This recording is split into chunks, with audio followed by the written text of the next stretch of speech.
नमस्कार। Logic ERP में आपका स्वागत है। इस वीडियो में हम cell register cross tab report को कॉन्फ़िगर करना और प्रत्येक विकल्प की वर्किंग सीखेंगे। सबसे पहले मेन मेनू पर जाएं और रिपोर्ट्स एंड क्वेरीज का विस्तार करें। सेल रजिस्टर का विस्तार करें और सेल रजिस्टर क्रॉस टैब पर क्लिक करें। यह रिपोर्ट सबसे उपयोगी रिपोर्टों में से एक है क्योंकि यह कॉम्प्रिहेंसिव एनालिसिस प्रदान करती है। कॉन्फ़िगरेशन पर क्लिक करें और रिपोर्ट का नाम दर्ज करें। हम बाद में रिपोर्ट की प्रिंटिंग भाग पर वापस आएंगे। इससे पहले हम रिपोर्ट विकल्पों पर चलते हैं। रिपोर्ट ऑप्शंस के अंदर आपको report consolidation, report totals, report order आदि जैसे अन्य सेक्शंस मिलेंगे। हम प्रत्येक ऑप्शन की फंक्शनैलिटी को एक-एक करके जानेंगे। पहला सेक्शन रिपोर्ट कंसोलिडेशन है, जो आपको उन कॉलम के अनुसार रिपोर्ट को समेकित करने की अनुमति देगा जिस पर आप टिक करेंगे। आप लिस्ट से आवश्यकताओं के अनुसार कॉलम टिक कर सकते हैं। एक बेसिक सेल रिपोर्ट के लिए हम आमतौर पर उपयोग किए जाने वाले फील्ड्स पर टिक करेंगे जैसे कि bill number, party, item name, rate, HSN आदि। जैसे ही आप आइटम विकल्प पर टिक करते हैं, रिपोर्ट कंसोलिडेशन के ठीक नीचे मौजूद आइटम कंसोलिडेशन सेक्शन एनेबल हो जाएगा। आवश्यक विकल्पों पर टिक करें। ऑर्डर रीअरेंज करने के लिए एरो कीज का उपयोग कर सकते हैं। नेक्स्ट, रिपोर्ट टोटल सेक्शन में लिस्ट में से उन ऑप्शंस पर टिक करें जिनके अकॉर्डिंग आप रिपोर्ट टोटल देखना चाहते हैं। यहाँ हम बिल नंबर और ग्रैंड टोटल चुनने जा रहे हैं। रिपोर्ट ऑर्डर की ओर बढ़ते हैं। आप रिपोर्ट का ऑर्डर सेट करने के लिए एरो कीज का उपयोग कर सकते हैं।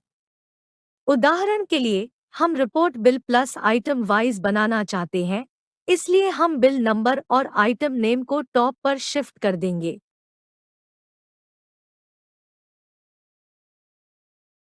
अगला सेक्शन रिपोर्ट में आइटम टोटल लागू करने के लिए इस्तेमाल किया जाता है। अंतिम सेक्शन आपको रिपोर्ट में पीरियड वाइज टोटल लागू करने में मदद करेगा। पीरियड टोटल अप्लाई करने के लिए आपको पहले रिपोर्ट कंसोलिडेशन में पीरियड विकल्प पर टिक करना होगा और फिर आप डेट वाइज, मंथ वाइज इत्यादि जैसे ऑप्शन यूज कर सकते हैं। आगे हमारे पास टीएक्सएन ऑप्शन है। यह लेनदेन प्रकार को डिफाइन करता है जिसके आधार पर रिपोर्ट तैयार की जाएगी, जैसे क्वांटिटी बेसिस या वैल्यू बेसिस।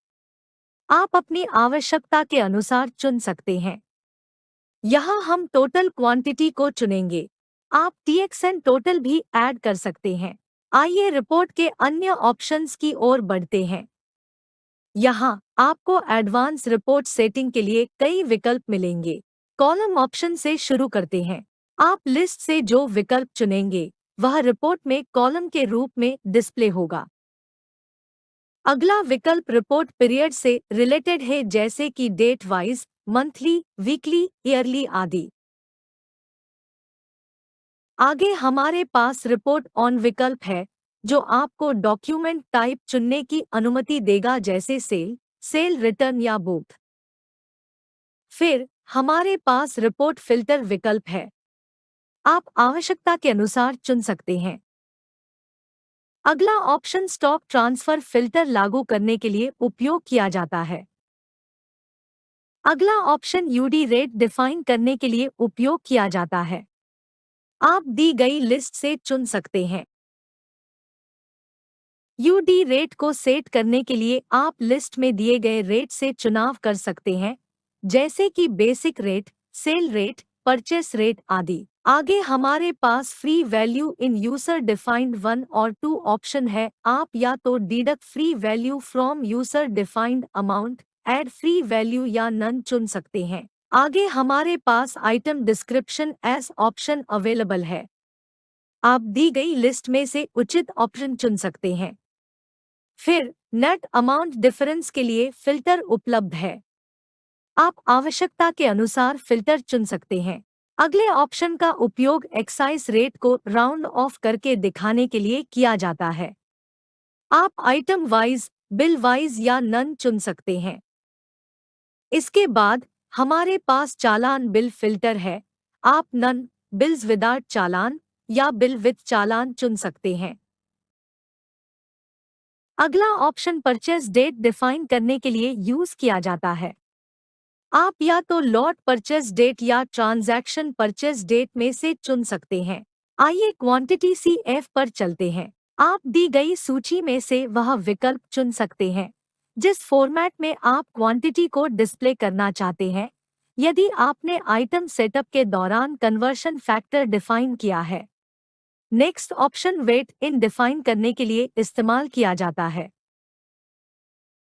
यदि आप रिपोर्ट में मल्टीपल CF क्वांटिटी डिस्प्ले करना चाहते हैं तो क्वांटिटी CF1 विकल्प उपलब्ध है। अगला ऑप्शन एडिशनल वेट डिफाइन करने के लिए उपयोग किया जाता है। आइए CF मोड पर चलते हैं। आप इसे बिल वाइज या आइटम वाइज सेट कर सकते हैं। इसके बाद हमारे पास इस रिपोर्ट की एक बहुत ही उपयोगी विशेषता है जो मार्जिन कैलकुलेट करने के लिए है। आप या तो रेट 1 माइनस रेट 2 या इसके विपरीत चुन सकते हैं। फिर आप दी गई रेट लिस्ट से रेट 1 और रेट 2 को डिफाइन करेंगे। मार्जिन परसेंटेज डिफाइन किए गए रेट के अनुसार कैलकुलेट की जाएगी। अगला ऑप्शन फ्री या सैंपल वैल्यू डिफाइन करने के लिए है। आप लिस्ट में से रेट सेलेक्ट कर सकते हैं जिस पर फ्री या सैंपल वैल्यू कैलकुलेट की जाएगी। इसके बाद हमारे पास रेट ऑप्शन है जो आपको पर पैक या पर केजी के अनुसार रेट डिस्प्ले करने की अनुमति देगा। जिस यूनिट फॉर्मेट में आप रेट पर वेट इन डिस्प्ले करना चाहते हैं आप दी गई सूची से वह ऑप्शन चुन सकते हैं। चलिए अदर ऑप्शंस 2 की ओर बढ़ते हैं। पहले टिक से शुरू करते हैं। मुफ्त मात्रा में कन्वर्शन फैक्टर का उपयोग करने के लिए टिक लगा सकते हैं। अगला चेक क्रिएशन ब्रांच को लॉट कोड में ऐड कर देगा। अगला चेक टोटल क्वांटिटी कॉलम में फ्री रिप्लेसमेंट या सैंपल क्वांटिटी को ऐड करके डिस्प्ले करवाने के लिए इस्तेमाल किया जाता है। अगला चेक केवल करंट ब्रांच के डेटा को प्रदर्शित करने की अनुमति देगा। आगे हमारे पास क्वांटिटी डेसिमलाइजेशन विकल्प है जो सेटअप आइटम में डिफाइंड कन्वर्टेड फैक्टर्स के अनुसार क्वांटिटी को डिस्प्ले करने की अनुमति देता है। अगला विकल्प रिपोर्ट में केवल ट्रांजैक्टेड आइटम्स डिस्प्ले करने के लिए उपयोग किया जाता है। यदि आप रिपोर्ट में कैश कस्टमर शो नहीं करना चाहते हैं तो आप नेक्स्ट चेक का उपयोग कर सकते हैं। अगला चेक अमाउंट के लिए ब्रांच ग्रुप रेट का उपयोग करने की अनुमति देगा। अगला टिक सेल ऑर्डर के आधार पर रिपोर्ट जनरेट करेगा। अगला टिक फ्री यूनिट्स की स्कीम टाइप को कॉलम के रूप में डिस्प्ले करेगा। अगला टिक सेल के साथ जॉब ऑर्डर क्वांटिटी को डिस्प्ले करने के लिए इस्तेमाल किया जाता है। अगला टिक जॉब ऑर्डर नंबर को लॉट नंबर से लिंक करने के लिए यूज किया जाता है। अगले टिक का उपयोग रिपोर्ट में branch plus party wise commission दिखाने के लिए किया जाता है। अगला टिक सेल बिल से MRP पिक करने की अनुमति देगा। अगला विकल्प यूजर एक्सेस राइट्स को लागू करेगा यदि आपने पहले यूजर्स को राइट्स ग्रांट किए हैं। अगला चेक रिपोर्ट में ओरिजिनल लॉट कोड डिस्प्ले करने की अनुमति देगा।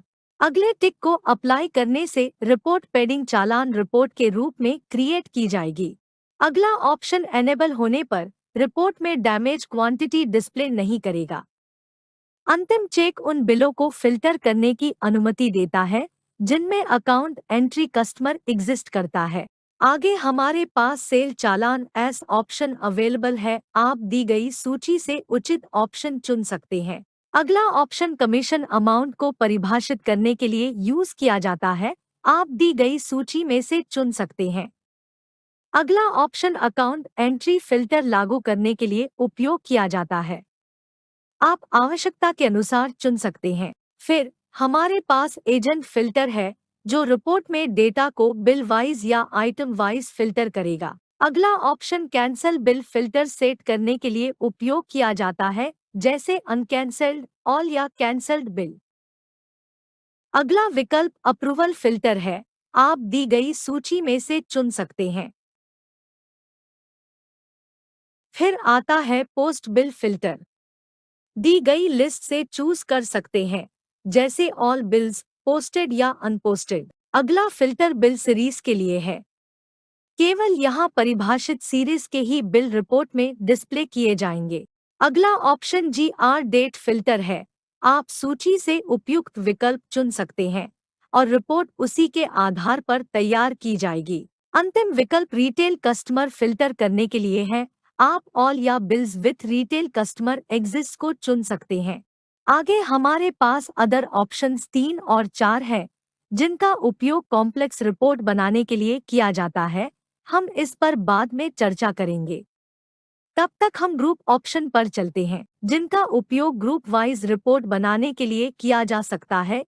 पार्टी ग्रुपिंग विकल्प में आप अपनी आवश्यकताओं के अनुसार दी गई सूची में से उपयुक्त विकल्प चुन सकते हैं। अगला ऑप्शन हमारे पास एक्स्ट्रा अकाउंट ग्रुप है, जो डेटा को अकाउंट ग्रुप के अनुसार प्रदर्शित करने की अनुमति देगा यदि समूह को पहले परिभाषित और खाते आवश्यक समूह में एलोकेटेड किए गए हैं।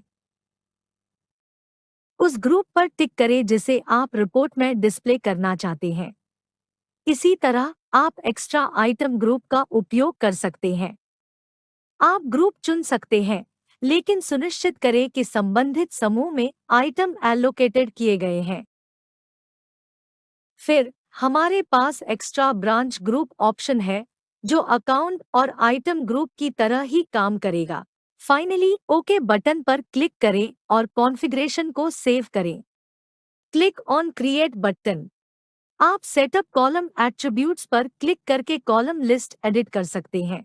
यहाँ आपको सभी कॉलमों की सूची मिलेगी। सभी कॉलम अनसिलेक्ट करें और केवल आवश्यक कॉलम चुनें।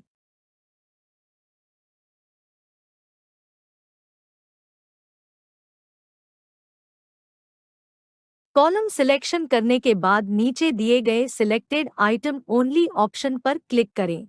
आवश्यक चेंजेस करें।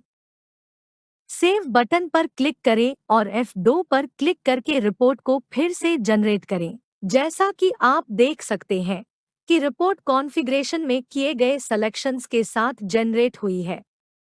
आइए हम रिपोर्ट पीरियड के अनुसार कस्टमाइज करें। रिपोर्ट को मॉडिफाई करने के लिए F5 पर क्लिक करें। रिपोर्ट ऑप्शंस पर जाएं और रिपोर्ट कंसोलिडेशन के तहत पीरियड ऑप्शन पर टिक करें। क्योंकि हम अब पीरियड वाइज रिपोर्ट बना रहे हैं, इसलिए सभी अनावश्यक कॉलम्स को हटा देंगे और रिपोर्ट ऑर्डर में पीरियड विकल्प को टॉप पर ले जाएंगे। उसके बाद अदर ऑप्शंस 1 में जाएं और कॉलम एस को पीरियड सेट करें। साथ ही साथ पीरियड एस को मंथली में चेंज करें और कॉन्फ़िगरेशन में किए गए मॉडिफिकेशंस को सेव करें। सेटअप कॉलम एट्रीब्यूट्स पर जाएं। लिस्ट से कॉलम एनेबल करें। किए गए परिवर्तनों को सेव करें और रिपोर्ट फिर से बनाएं। अधिक स्पष्टीकरण के लिए रिपोर्ट से अनावश्यक कॉलम हटा दें।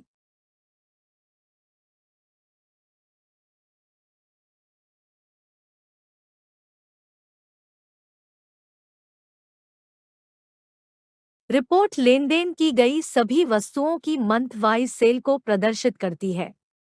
आप देख सकते हैं कि महीनों को कॉलम में डिस्प्ले किया गया है। यह आपको स्टॉक की स्थिति की बारीकी से एनालिसिस करने की अनुमति देती है।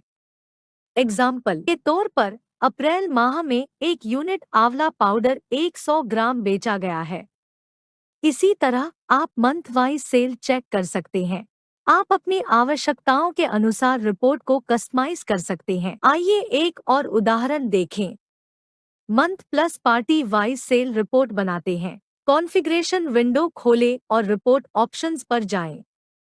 रिपोर्ट कॉन्फ़िगरेशन के अंतर्गत पार्टी वाइज विकल्प को एनेबल करने के लिए टिक करें और आइटम नेम और अन्य अनावश्यक विकल्पों को हटा दें। एरो कीज का उपयोग करके पार्टी वाइज ऑप्शन को शीर्ष पर ले जाएं और कॉन्फ़िगरेशन को सेव कर दें। रिपोर्ट बनाएं और सेटअप कॉलम एट्रीब्यूट पर जाएं। पार्टी नेम कॉलम पर टिक करें और कंपनी नेम कॉलम रिमूव करें। चेंजेस सेव करें और F2 दबाएं। जैसा कि आप देख सकते हैं कि पार्टी वाइज सेल प्रदर्शित की गई है। निम्नलिखित रिपोर्ट दर्शाती है कि पार्टी को प्रत्येक माह में कितना स्टॉक बेचा गया है। आइए party plus item wise sale configuration पर एक नज़र डालें। कॉन्फ़िगरेशन विंडो खोलें और रिपोर्ट ऑप्शंस पर जाएं। आइटम का नाम सक्षम करने के लिए टिक करें और आइटम नेम शीर्ष पर ले जाएं।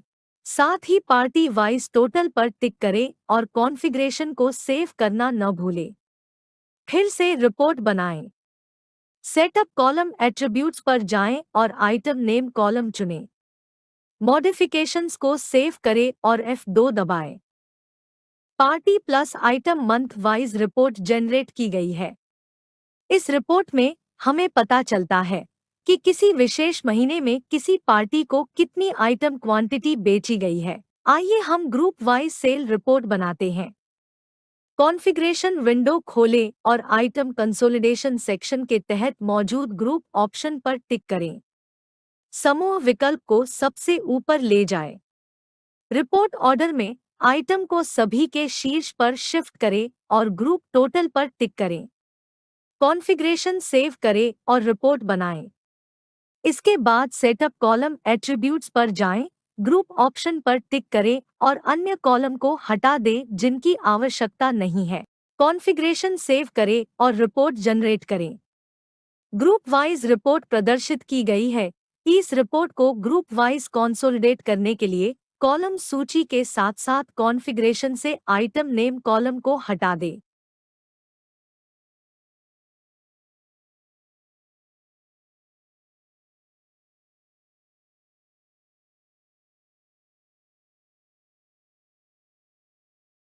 रिपोर्ट की अन्य फीचर्स की ओर आगे बढ़ते हुए आपको रिपोर्ट कॉलम के ठीक ऊपर ऑप्शंस की सूची मिलेगी। यह सॉर्ट कॉलम ऑप्शन है जिसका उपयोग कॉलम्स की सॉर्टिंग करने के लिए किया जा सकता है। आगे हमारे पास रिसाइज कॉलम का विकल्प है। अगला विकल्प रिपोर्ट को एक्सेल फॉर्मेट में एक्सपोर्ट करने के लिए प्रयोग किया जाता है। पीडीएफ फॉर्मेट में फाइल एक्सपोर्ट करने का विकल्प भी उपलब्ध है। किसी भी कैरेक्टर या वैल्यू को रिपोर्ट में खोजने के लिए फाइंड ऑप्शन का उपयोग किया जा सकता है। अगला ऑप्शन प्रीव्यू और रिपोर्ट प्रिंटिंग के लिए है। आइए रिपोर्ट प्रिंटिंग सेटिंग की ओर बढ़ते हैं। प्रिंट रिपोर्ट पर क्लिक करें और फिर प्रिंट आरटीएफ मोड पर क्लिक करें। रिपोर्ट प्रीव्यू खुल जाएगा। आप विकल्पों का उपयोग करके पेज सेट अप कर सकते हैं। आप विकल्पों का उपयोग करके page, font size, page margin आदि को कस्टमाइज कर सकते हैं। आगे हमारे पास प्रिंट और पेज सेटिंग्स है, जिसमें आप पेज, प्रिंटर, पेज मार्जिन और पेज ओरिएंटेशन सेट कर सकते हैं।